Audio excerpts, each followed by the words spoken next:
Pegar aqui mais próximo do baixo.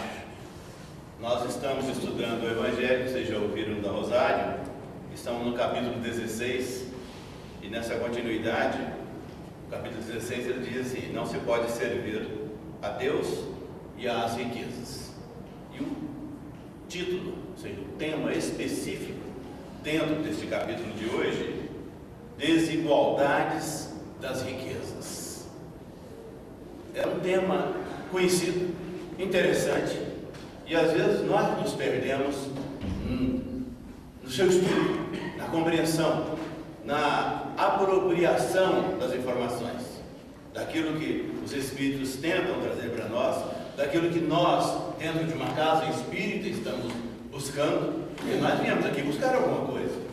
Ninguém veio aqui pelos belos olhos de ninguém. Nós viemos sim dentro de um propósito de, no mínimo, nos apropriarmos de um conhecimento que, mesmo conhecido, ele ainda traga para nós algumas nuances assim de novidades. A Rosário estava brincando comigo agora e dizendo assim: olha, que a gente, e com todos, assim, ó, que a gente possa fazer uma aprendizagem boa. É verdade, que nós consigamos aproveitar bem, aproveitar a nossa vinda, aproveitar a nossa proposta, a nossa disposição. Então olha o tema aqui: desigualdade das riquezas. A riqueza, a expressão riqueza, ela está dizendo para nós que ela é a qualidade do que é rico, não é de quem é rico. A riqueza é uma qualidade daquilo que é rico, e não é de quem é rico, não. Nós imaginamos às vezes de quem é rico. Então nós queremos estudar as desigualdades. Ora, se é de que é rico, aquele, ou o panorama, ou a vida, ou o sentimento que é rico, ele possui muitos bens. Aí alguns vão ficar pensando assim: puxa vida, mas essas coisas não são tão fáceis, porque existem riquezas que são materiais, essa nós conhecemos muito bem, e existem as riquezas que não são materiais, elas são espirituais. Então a nossa presença na casa espírita, a nossa dedicação à doutrina espírita, é quando nós estamos buscando a riqueza espiritual, estamos desejosos de sermos ricos neste campo. Quando Kardec pegou o livro que hoje nós estamos estudando, o Evangelho segundo o Espiritismo, ele foi categórico nisso aí. Basta que a gente dê uma olhadinha lá assim com um pouco mais de atenção e nós vamos perceber o que ele deseja para nós quando ele faz esses comentários todos das lições lá da Bíblia.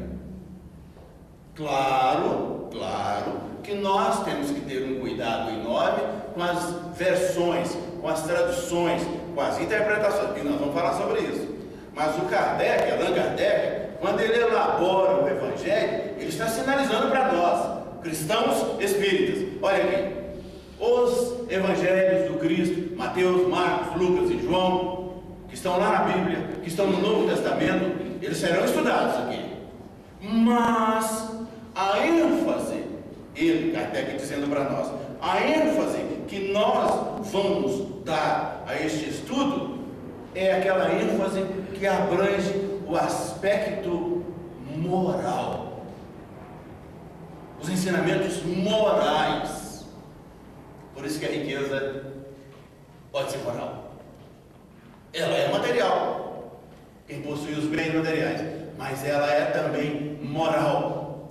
Ela é espiritual num sentido mais amplo, porque quando nós estamos falando no sentido espiritual, nós estamos dizendo de muito mais coisas, estamos envolvendo aí até os sentimentos. E podemos dizer sim, que a irmã Dulce como irmã Dulce encarnada, ela carregou com ela uma enorme riqueza denominada generosidade. E o espírito, irmã Dulce, que está desencarnado hoje, é este espírito, com uma tremenda de uma riqueza de bondade, de amor para com os semelhantes. Olha como é uma lição boa de nós estudarmos e nos apropriando assim desses termos para podermos compreender um pouco melhor. A nossa lição é a desigualdade das riquezas. O capítulo desigualdade está dentro do capítulo 16. Este é o objeto. Então nós estamos aqui hoje querendo, desejosos todos, de nos enriquecermos. Estou utilizando mesmo o tom da palestra, da nossa conversa, do nosso estudo. Nós aqui estamos hoje presentes, encarnados e desencarnados, desejosos, interessados em nos apropriarmos de uma imensa riqueza, que é exatamente aqueles conhecimentos que estão nos faltando. Nós vamos falar daqui um pouquinho sobre isso, mas as nossas igualdades não nos colocam num patamar de igualdade quanto à apropriação dessas riquezas. Nós somos diferentes. Aí dissemos alguns momentos que o que dá este tom ao entendimento de cada um de nós é um negócio chamado interpretação. E vamos conversar sobre isso. Olha, quem é músico, quem é musicista, quem canta, quem toca qualquer instrumento, sabe melhor que eu, não sei. Os meus dons nesta área aí são nulos. Eu não conheço nada, eu não sei nem solfejar o dó, ré, mi. Mas sei que a música é uma ciência exata, matemática. E que quem estuda música, estuda muito, tem que ter talento. E além do talento, tem que ser muito atencioso exatamente por esta exatidão. Então, na escala musical nós temos as notas. São 7 notas só, para que se faça tudo dentro da música. Olha que coisa extraordinária. Aí um professor, isso nós vimos recentemente, um professor de música estava com um aluno dedicado, sentado numa banqueta ali, com um piano na frente. Aí o professor disse para ele: faça aí essa escala musical. Dó, ré, mi, fá, sol, lá, si. Aí o professor disse: está ótimo. Ou seja, dentro do tom, que eu aqui estive totalmente desafinado, que eu não conheço isso, ele foi espetacular, o aluno. Mas aí o professor disse para ele: você foi técnico. Você, a hora que botou o dedo aí na tecla do piano, deu um dó, você deu um dó técnico. Agora eu quero que você toque esta escala musical, jogando em cima da escala um sentimento seu de medo. É quando nós assistimos os filmes, as novelas, não tem aquela aquilo é um sentimento. Quem faz a música está com a intenção de que quem está assistindo o filme tenha medo ouvindo a música. Aí o músico, o professor, disse para o aluno: eu quero que você toque a mesma coisinha, mas coloque algo de você em cima desta técnica, porque isso aí é mundial, todo mundo conhece as notas musicais, mas eu quero que você coloque um pedaço seu aí. Então coloque, para começar, um sentimento de medo. Faça o dó, ré, mi, fá, sol, lá, si, aí, mas com medo, como se você estivesse com medo. Olha que coisa extraordinária. A mesma coisinha, as mesmas notas, um tom é o mesmo, porque não se altera o tom, mas a emoção colocada muda a música. Quem ouve, aí o professor diz assim: agora você vai colocar aí um sentimento de raiva. Nós estamos colocando coisas difíceis, sentimento de medo, que é algo muito pessoal. Agora não, agora você vai tocar exatamente as mesmas notas com sentimento de raiva. Os músicos fazem isso. Existem músicas que, no instante que nós estamos ouvindo as músicas, elas fazem com que nós que estamos ouvindo, que não somos musicistas, nós entendamos que ela traduz este sentimento de raiva.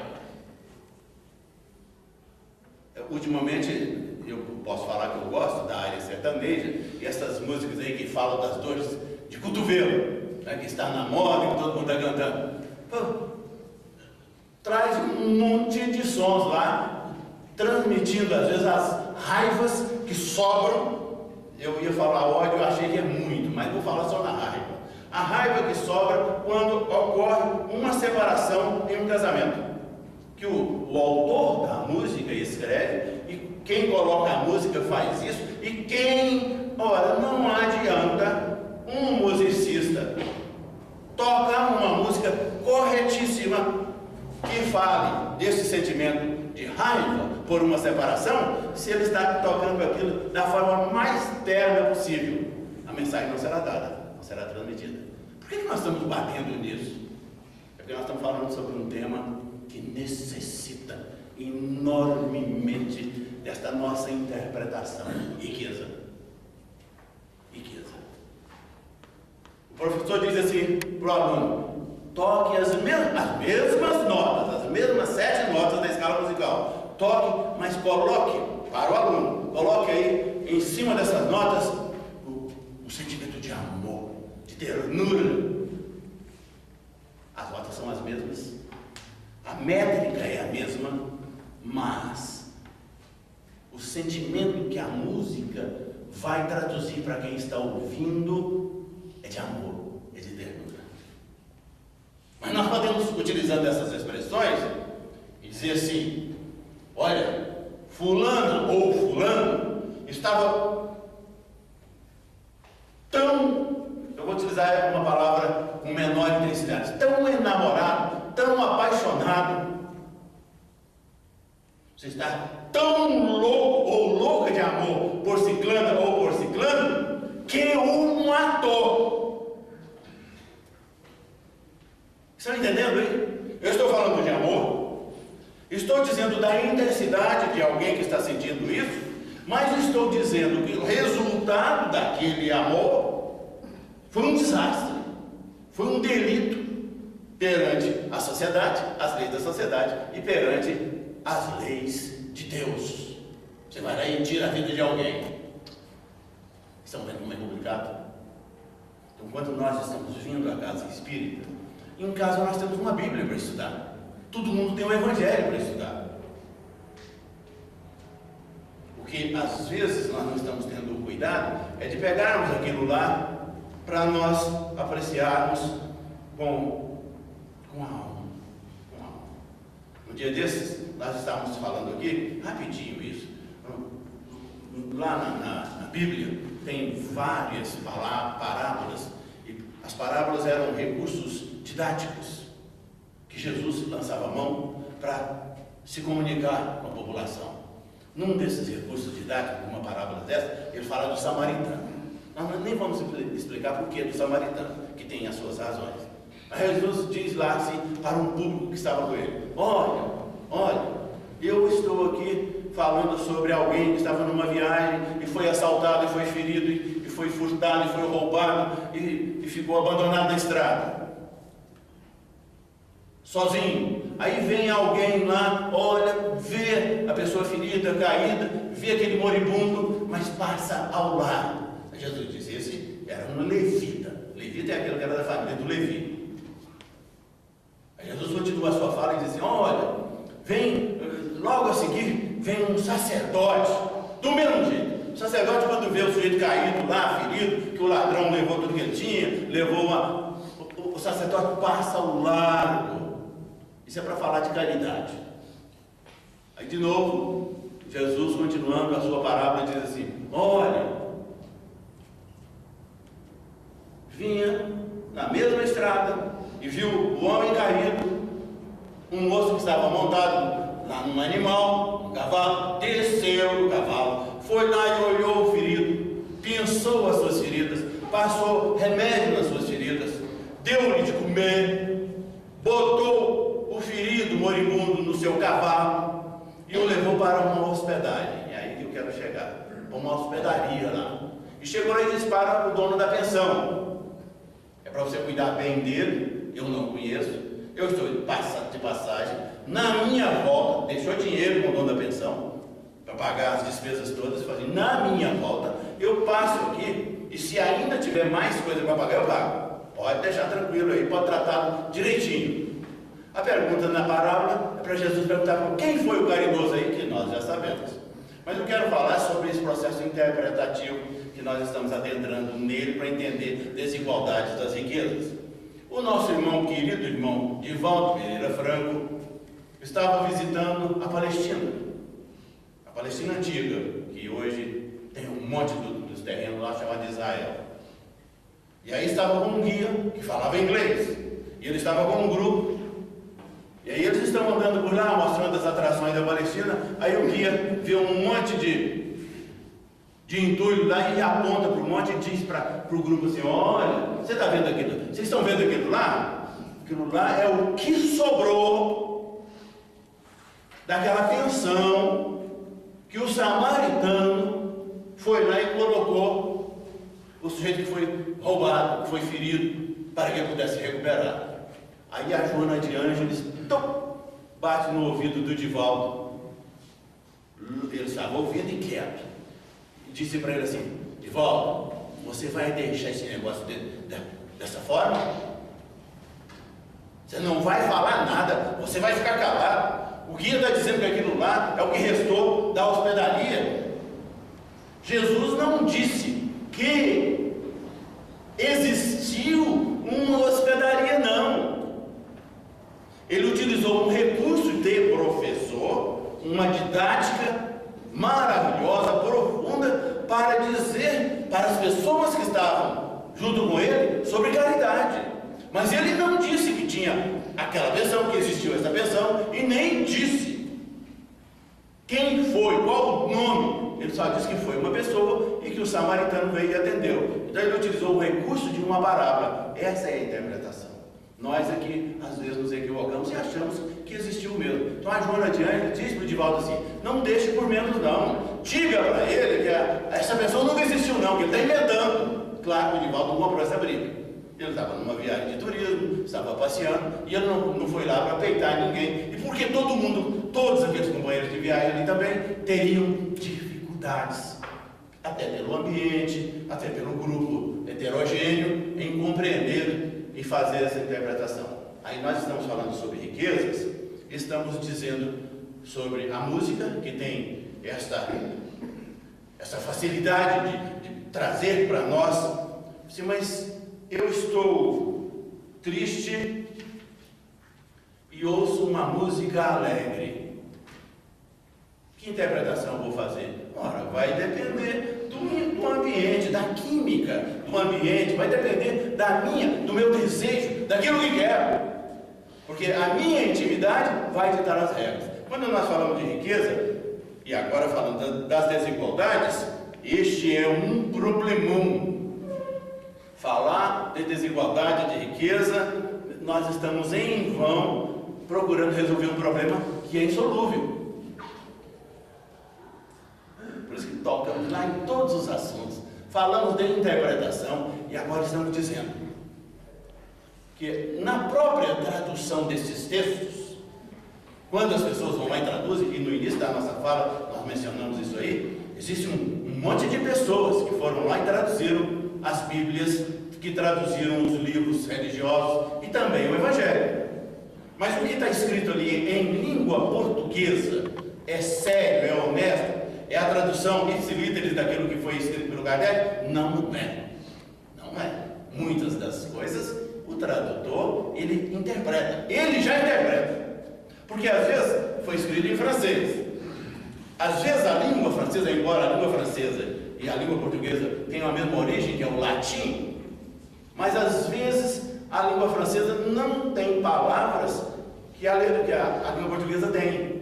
Então o autor já utilizou outras palavras que nós não conhecemos, e quem faz a tradução vai lá e lança a mão daquilo que dentro da língua portuguesa é muito mais fácil. Um desses exemplos aqui, para a gente arrematar esse assunto, é aquela história do camelo. Não é muito mais fácil passar um camelo no fundo de uma agulha do que um rico entrar no reino de Deus.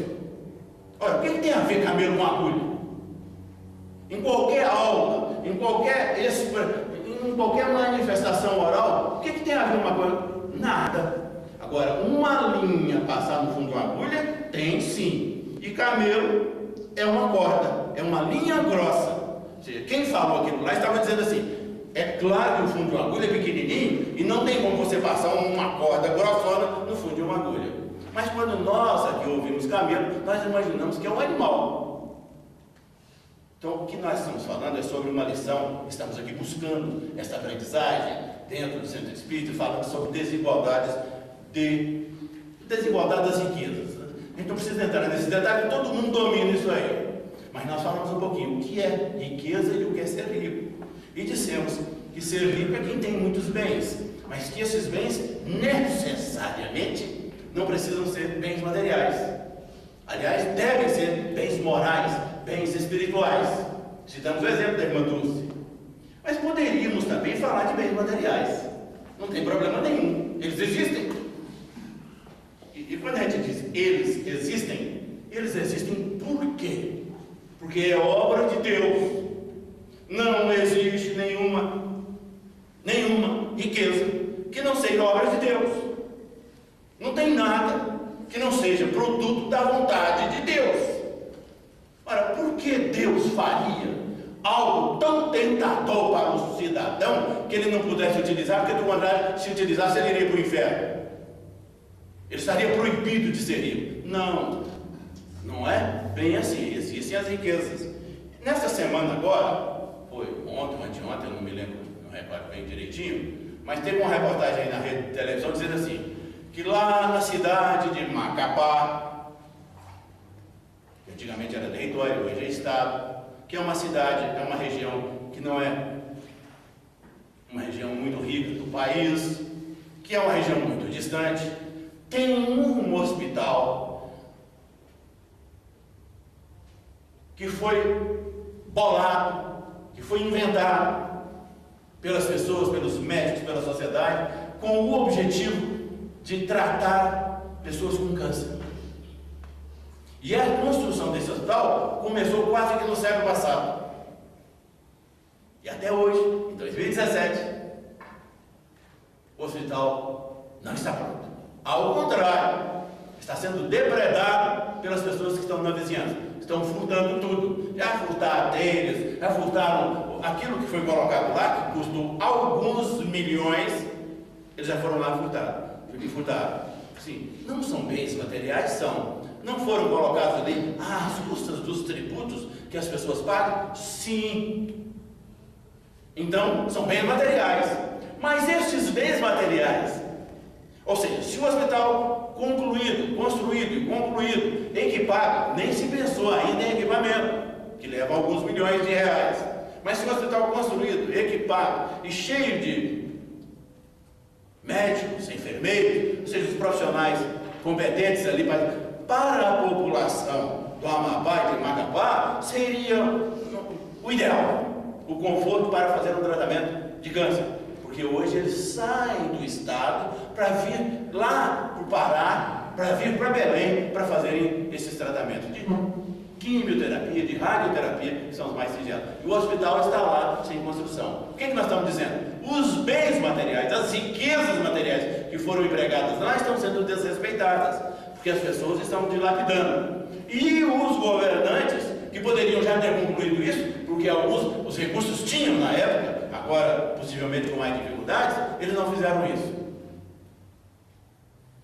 Ora, se Deus faz os bens, é para que eles sirvam a cada um de nós. E esses bens, do mesmo jeito, eles serviriam àquela população que precisa lá naquele estado e no Brasil inteiro. Eu citei o exemplo de lá, porque é longe, imaginando que aqui ninguém tem parente lá, ninguém conhece ninguém e fica mais fácil de raciocinar.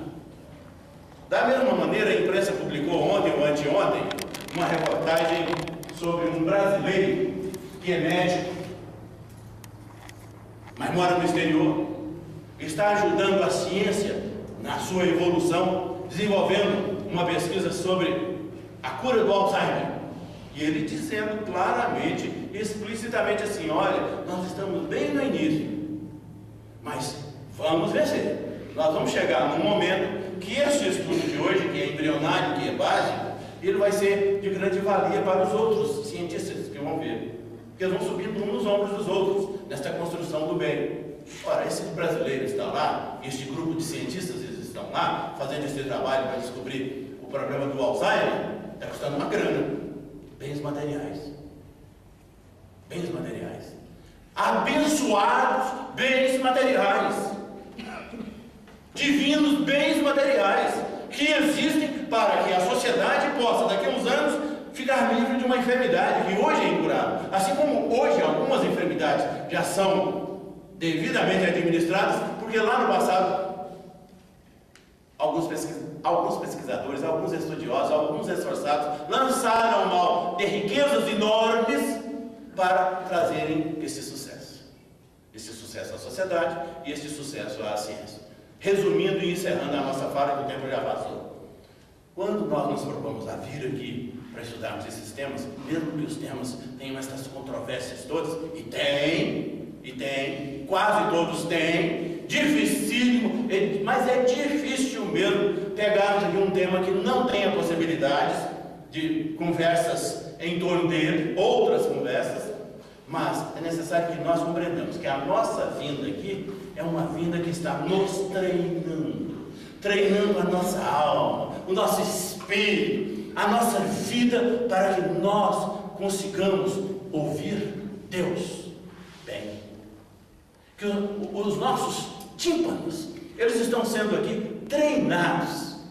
É só para esta vida? Não! Nós estamos já olhando lá na frente, até para o nosso desencarne, depois do nosso desencarne. Nós estamos ensaiando, sensibilizando os nossos tímpanos, o cérebro e o coração, os nossos sentimentos, para ouvirmos Deus bem.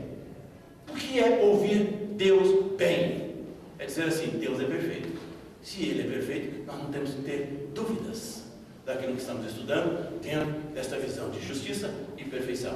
Porque iguais, embora a lei diga que todos nós somos iguais, nós ainda não somos. Iguais com riquezas nas mãos, embora sejamos iguais perante a lei, como seres do mesmo naipe, nós não temos essa possibilidade. Mas podemos esforçarmos um pouquinho mais para treinar a nossa alma para ouvirmos Deus bem, para ouvirmos as lições de Jesus bem, para que essas lições, quando elas alcancem a nossa alma, o nosso íntimo, a nossa vida, elas realizem verdadeiros milagres. Muita paz para todos. Muito obrigado.